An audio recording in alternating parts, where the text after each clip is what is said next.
Welcome to Just Breathe. I am so glad you are here with me today. I am really, really excited to share today's guest with you. Crystal Whiteaker is a leadership development and DEIB consultant, which for anyone who is not aware, DEIB is diversity, equity, inclusion, and belonging. So she specializes in inclusive coaching and consulting for brands and leaders that care deeply about diversity, equity, inclusion, and belonging. She is a self-described corporate-trained creative hippie who puts a strong focus on core values to help people elevate their community connections to communicate and lead with clarity and confidence. Crystal is an advocate for leaders and organizations that provide resources and support for healing, particularly in relation to trauma and sexual assault survivors, and also previously served on the board of Survivor Lit. Here's just one example of the many thoughtful and beautiful testimonials about Crystal. Crystal is amazing. She asks the hard questions and helps you work through the hard answers. Crystal understands that inclusion is a necessity for every human to have a voice at the table. She lives her work at the very core of her being and is one of the most genuine people I know.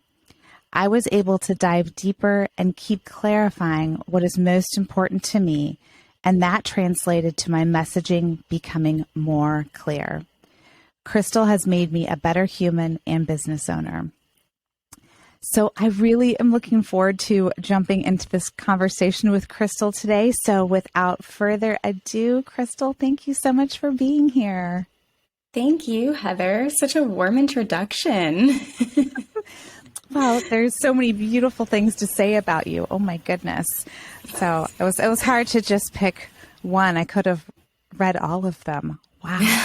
I mean, but I felt like this one speaks a lot to things that we wanted to talk about today. Mm-hmm. And so I thought, well, this is really, really good. And it's a good little teaser. So I think you made a good choice. Thank you. Thank you. So why don't we just get started with, I kind of gave the 30,000 foot overview of who you are and what you do, but can you share a little bit more about that? Yeah. I mean, you really did give a wonderful, wonderful, all-encompassing introduction, but my name is Crystal Whiteaker. My pronouns are she, her. And my business is Crystal Lily Creative. And just like you shared, Heather, I work with leaders and brands that do care about diversity, equity, and inclusion. And a lot of my work is centered around helping people to really get rooted in their core values so that they can create a clear, streamlined message and experience within their business, not just for people that they're serving, but also people that they're working with, whether they're contractors or employees, really making sure that everything that people do can be related back to their core values and that they're being honored with an inclusive lens. I really love that. And I think that's something different. I know when we first met, I was like, gosh, this is something that, you meet a lot of people who do the DEI training, and I think adding the B to that is really cool, and as well as honing in on the core values, which that really isn't talked about a lot, but that really is where everything comes from, right? Yeah, it makes my work a lot easier to connect with people and help them translate the things that are important to them, both about their business and the things that they believe are important regarding humanity and social issues. And so when we're able to pull everything through the lens of their core values, it becomes much more natural for them to speak about and create experiences around and make decisions in their business, as long as everything they're doing can be tied back to those values. And I think my work is so unique because I have such a unique background. I've done many things.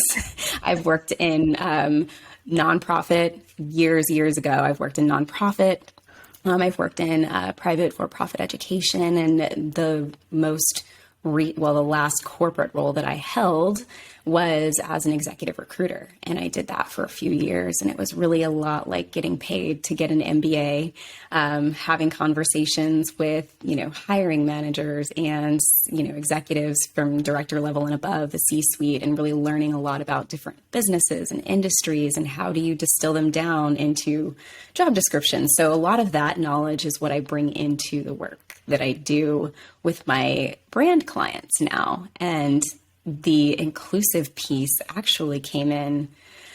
I mean, there's my own lived experience being a biracial queer woman, and I grew up in an all-white family, predominantly white heteronormative community. So there's that personal lived experience that I'm able to bring in.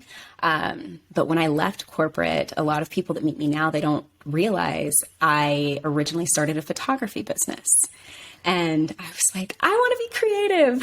I just want to have fun. I'm tired of pushing paper.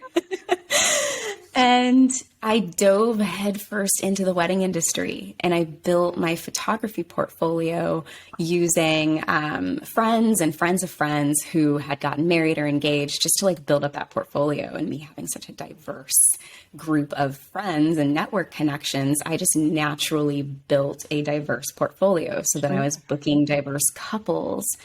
And what happened was the wedding industry, a lot of vendors started to notice. And I was also kind of running my mouth about how whitewashed and heteronormative the wedding industry was in general. And people started to ask me, hey, how can I make sure that all couples feel welcome, regardless of what their background is or who they love, what their lifestyles are. And so I started training and mentoring people in the wedding industry. And it just became a ripple effect of working with creatives and then other coaches. And now I work across industries doing a lot of brand messaging work with that deep DEIB lens. It's one of those things, all of your skills are transferable. Right? I mean, you are living proof of that. Don't ever think that a job that you have is worthless, because you're doing that for a reason. Yeah. Yeah. I mean, you have really combined everything and I think there's a piece of, you are clearly very aware. And so having that awareness to be like, oh, well, these pieces, this was really good over here, and this was really great here, and these work well together. And this is something that, my community, our country, the world need. Right? Yeah. You're absolutely right. And awareness is the key piece. I mean, that's a lot of work that I do with clients in general, especially because there is a level of identifying and disrupting bias that is required if we're going to work together. And so much of that is awareness. What are you aware of in terms of the beliefs that you hold and the narratives that you've absorbed? How aware are you of whether or not they're actually yours, or if you just picked them up from somebody else? And then how aware are you of your role or roles that you have in various parts of your life? All so important. I mean, all three of those. As you're saying those, I'm thinking that is such a piece. Do you find that you come across more people who are very unaware and you have to really do some work there? Or are you finding that people are becoming a little bit more aware? And does that kind of cross age groups? Oh, that's an interesting question. So people that come to me to do this work, they do have at least some level of awareness. And through our work together, we will unearth things that surprise them, they'll surprise themselves. But luckily they don't shy away from it. They do tend to engage, and they're like, oh, I had no idea. Okay, let's dig into this. And I would say it happens more with people who skew older versus younger. And I think that is just more of a generational thing because of the society that people grew up in. Sure. And it doesn't make anybody wrong. It just means that they grew up in a different space, a different generation.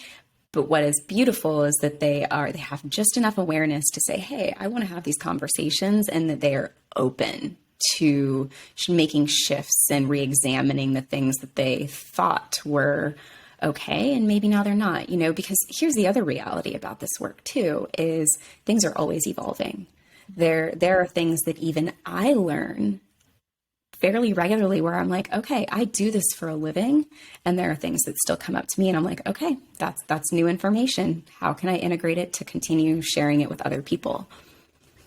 Right. I find that as well. That's such an interesting thing because people kind of assume because you're in this business, you know everything. Well, it's impossible to know everything because it is always evolving. And so it's part of the, there's a piece of being, enjoying the process of learning, right? Mm-hmm. Yes, absolutely. So being curious, I guess, is the best way to say that, right? Yes. Curious is a good word for this work. You've got to come in curious. Yes, you absolutely do. I think that is probably the number one, or maybe the only requirement. You just need to be curious.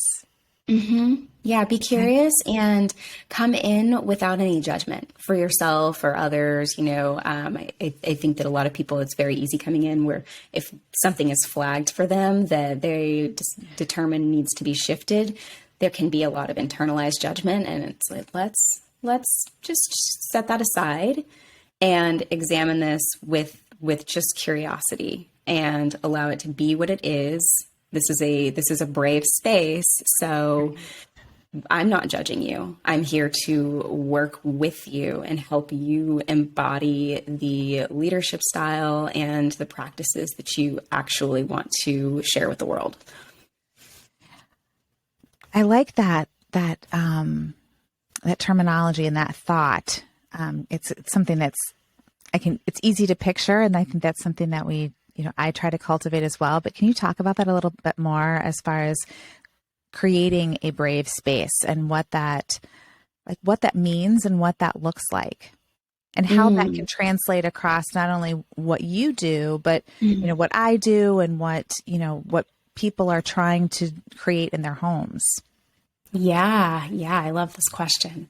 Well, first I need to give a shout out to Katie Kurtz, who runs this beautiful trauma-informed training program for space coaches and space holders. And I went through this program last fall, and I have a pretty deep awareness of trauma, unfortunately, because of my own lived experience, but I still wanted to go through some sort of formal training because of the work that I do. Sure. And I did still learn a lot. And this is one of the things that I learned from Katie, and I know that she probably picked it up somewhere else, but she talked a lot about, people who are coaches, people who do the type of work that we do, regardless of, we have different audiences, but we're still holding space for people, right? Mm-hmm. And I would say this a lot as well. Like, I want this to be a safe space. And what I learned is that we can't assume what is safe for other people. What is safe for you might not necessarily feel safe for me, and vice versa. So instead of saying, hey, this is a safe space, or I create a safe space for people, the better terminology would be to say, this is a brave space. And this space is brave. I am holding it so that you can show up as you are and hopefully feel brave enough to be all that you are and all of your humanity without feeling like you have to segment off any parts of yourself. And if it's a space where there's other people involved, that bravery can be passed around. The first person is brave enough to be honest about their identity or their lived experience and their reality.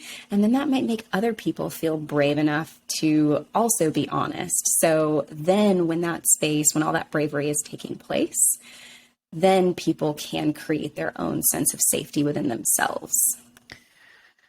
I love that. I really think that is so important, and that you've hit on something and Katie has hit on something that is really, really key, because we do talk a lot about, creating that safe space, whether it is in our work or whether it is in our homes.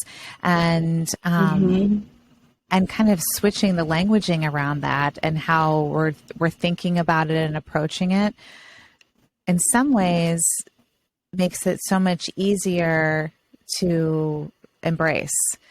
Because, I mean, like you said, what's safe to you may not be safe to me, but brave allows for a total, something totally different.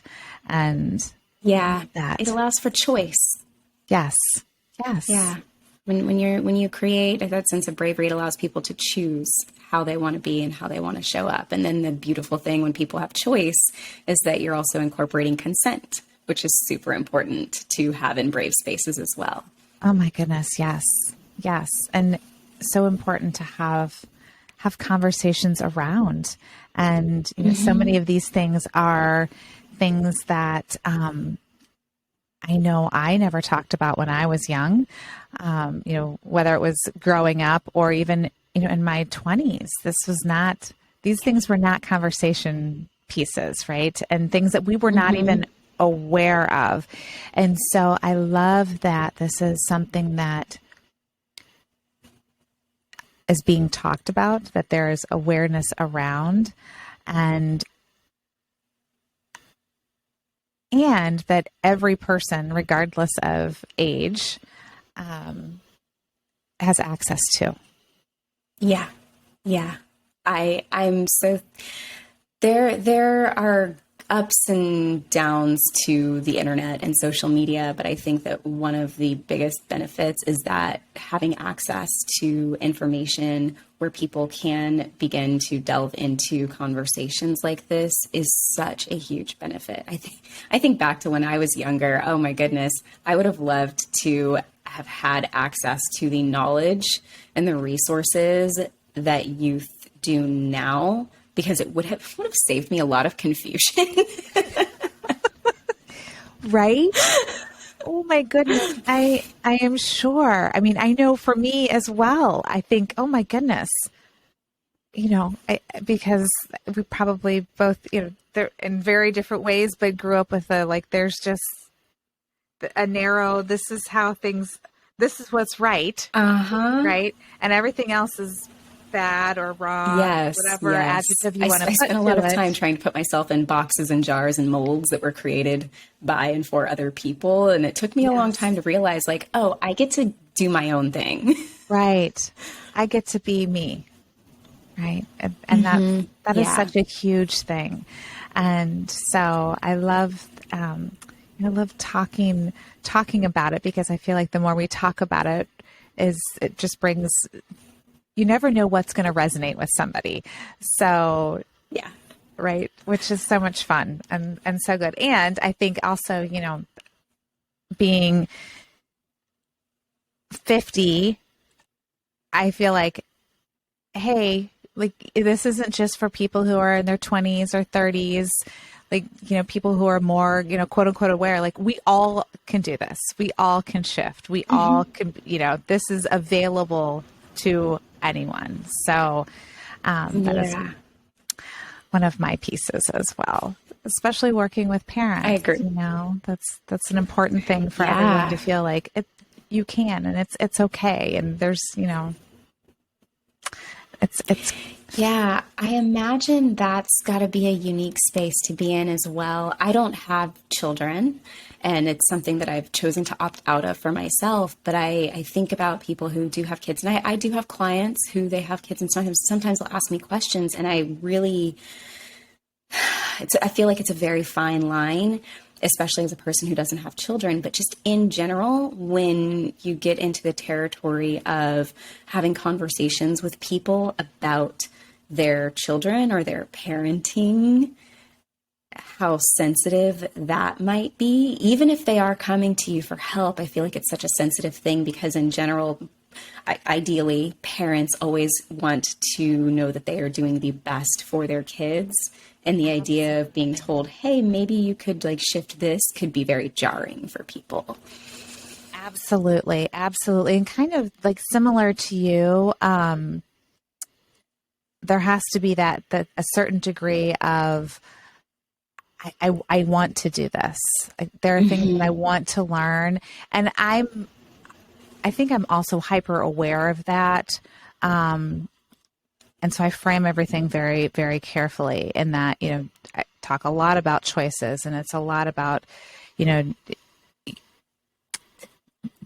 being authentically yourself. And so it's not like, don't do this, don't do this, don't do this. Like, this is bad, this is wrong. Because again, to your earlier point, what's wrong for one person is, may not be for another. It depends on the space, right?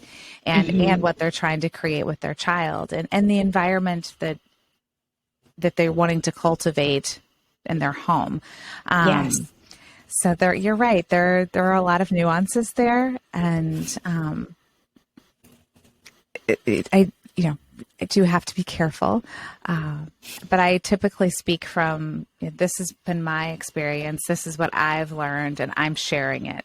And so take whatever you want from it, and, incorporate it, don't incorporate it.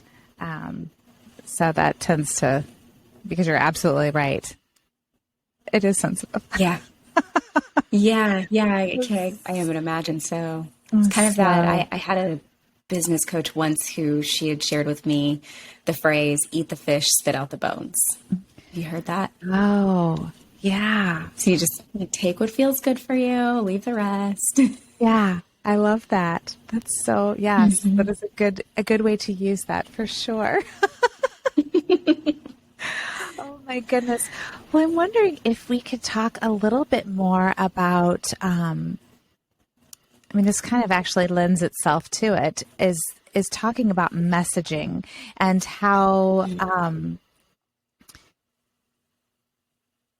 how we can do that in I don't want to say better, but in a more thoughtful or more aware way, regardless of what the messaging is, and what your thoughts are, what your advice is in doing that. Yeah. Are we talking about messaging just in general, or messaging for business owners? Well, let's talk. I think parents. Might be more easier to pick a specific topic. So let's pick, because I think they do translate a little bit, with, how you would work with one of your clients. Yeah, sure. Right? So kind of creating because the topics obviously overlap. So yeah. So my approach to messaging is, it feels over-engineered in my mind, but when it comes out, it's actually kind of simplified, because I hinge everything off of core values. So when I'm working with people, first, we really want to identify, what is their awareness around inclusion? How committed are they to it? Because if people are going to work with me, they need to have some commitment to inclusion. That's like a requirement. And so I start by really helping people get clear on what their role is. And it doesn't matter if they are business owners or if they're PTA parents. I really think about, like, what is your role or roles that you are focusing on? And what do you do in those roles? How do you want to show up? How do you want to lead? Because I think that one thing people don't give themselves enough credit for is that everybody is a leader in some way, shape, or form. And getting people to actually embrace that and own it, even if, again, you're a PTA parent, like, being a parent in general is a hard job. There's a reason I've opted out. I'm not even going to lie. My daughter Grace, she's already decided that. At 16, she's like, Yeah. But, like, thinking about your role, because we're all leaders in the roles that we have in some way, shape, or form, and getting really clear on the values that you hold in relation to the roles that you have. What do you value? What do you want to share with the world? How do you want to show up in relation to those values? And once people are rooted in their values and they can speak to them, there's a few things that I do once people are clear on their values is, okay, we know what these values are. They've been identified. Now let's define what they mean to you. what does each value mean to you beyond the general dictionary definitions? Like, how would you define something for yourself? And then take it a step further. And this is where people tend to stop. You know, we see people or companies, organizations, they'll have values and they're just listed and they sit on the shelf. Mm-hmm. But the way in which I get people to actually embody them so that it starts to connect in their messaging is to also be able to share how them having certain values are also a benefit to anyone that they connect and engage with. Because when you can share not just why a value is important to you, but also how that value is a benefit to other people, you are actually creating more of a human connection because it's no longer just about you. And then I take it a step further and I will ask people, okay, this is great. Now, how can you speak to inclusion through those values? How can you speak to your commitment to inclusion through that? And that's when we start to get into the messaging piece. I'll ask people, you know, what commitments do you want to make as a part of your role, as a leader in the role that you hold, and knowing what your values are and how they benefit other people? What commitments are you planning to make to ensure that you're in alignment and honoring those values on a continual basis? And that's when we start to create messaging so that anything that comes out is always filtered through values. And it's a lot easier to make decisions. It's a lot easier to speak on certain topics that you care about because you can tie it back to your values. And by the time people are done, once we go through our entire process, they have all of the tools and all of the framework in the meat of their messaging because we're building it subconsciously as we go through that work. Right. And then they just have everything that they need. I actually got an email fairly recently from a client that I had worked with about a year ago, just popping in to let me know that they've noticed how much more automatic things feel for them because anything they do, they just refer it back to their values. I mean, the amount of clarity that one would get from that alone. Mm-hmm. And when I think about, how when you're in that place of clarity and you're so connected to yourself, to your message, to your, whatever it is that you're doing, oh my goodness, it saves energy, it saves time, and it allows you to be so much more effective. Yeah. And I also, just from, listening and just connecting things, think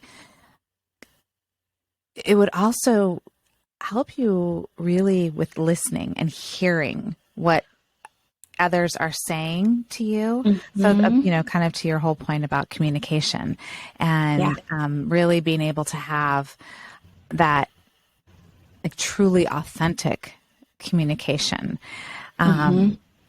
As you were saying that, I was thinking, gosh, this totally could translate to, I'm thinking how, this could translate to a very specific situation of parents with a child who's coming out and if they themselves are struggling with that information to any degree, how something like this, just kind of going through this process themselves would help them so much. And again, that's not, wherever you are. There's no judgment about where you are. And I always want to make that very, very clear because, anybody who has been listening to this since the beginning knows that I was in a very different place when Connor came out and 10 years before that than I am now. So it is, but I love kind of putting this into thinking about it and putting these pieces into place would really bring so much clarity and then just with human connection. Yeah. Yeah. And that's really, at the end of the day, people need that. People need to feel connected. I mean, I can even think in my darkest moments, I felt more despair in moments where I felt disconnected than I did when I was, feeling that connection, having some sense of support, community, we're Right. humans. I know society and capitalism will tell you, oh, be independent, do your own thing. We're actually pack animals. Right. We need connection. We do. It's vital. I mean, It is. if COVID has taught us nothing else, people need that. People need the connection to survive. Yeah. And I want to also clarify their positive, nourishing, nurturing connection, healing connection, because there are other points of connection that are not so great. But good connection can be so healing for people. Yes, I think nourishing is a very good word. Yes, I like that very much. Thank you for making that clarification. Yeah. That is important. Oh my goodness. Yes, because I think we've all seen the what can happen with negative connection. Yeah. So I am wondering, because I'm looking at our time and this has been so fast, but I have more questions. So I'm going to try to ask them quickly. But I'm wondering kind of things that are very specific to, kids coming out. And so kind of a two-part question. What would your advice be to the parent of a child who is coming out? And then what would your advice be to that child? Thinking about my younger self. I'm sorry if I'm triggering anything. And if you do not want to answer, I totally understand. I just thought, you know what? I never had like an actual coming out, and that's a story for another day. But to answer your question, for parents, first and foremost, listen, just approach it with compassion. I have heard stories of people that when they came out, they didn't want to hear what they were saying. There was no compassion. And at the end of the day, your kids, they are still the human that you have seen and interacted with up until the point that they came out. Right. So just listen and have love and compassion for them, just like you would any other day. It doesn't change who they are. It doesn't change how they show up in the world. It doesn't change their heart. If anything, it can, being approached with love and compassion can expand them, open them up, because when they are met with negativity, and made to feel shameful about who they are and how they identify, that can cause so much more damage than being welcomed and supported. I think about all of the youth. I'm sure you're probably familiar with the Trevor Project and their amazing mission. Love them. Yes. Yeah. I mean, it's brash to say, but the amount of support that parents give to kids can literally be the difference between life or death in certain situations. Well, it's, it may be brash, but it's the truth. It is. And I think that's an important thing for, to be stated and to be said, because I think sometimes that's forgotten, the effect that parents can have. And when really what it all boils down to is all they want is love. Yeah. That's what we all really want. Right? Absolutely. Yeah. So, but yes, the Trevor Project is one of my favorites. I do talk about it a lot. It's wonderful. It's a great organization. Yes. And then to answer the second part of your question for youth, I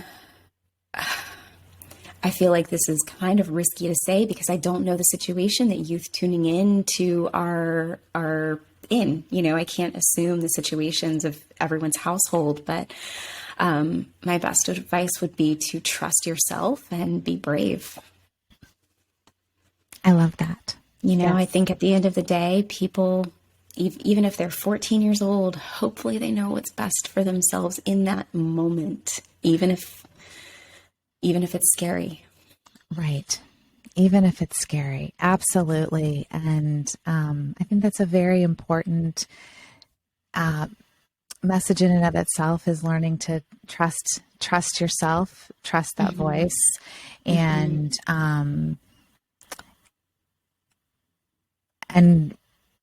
just doing what you know in your heart is the right thing to do.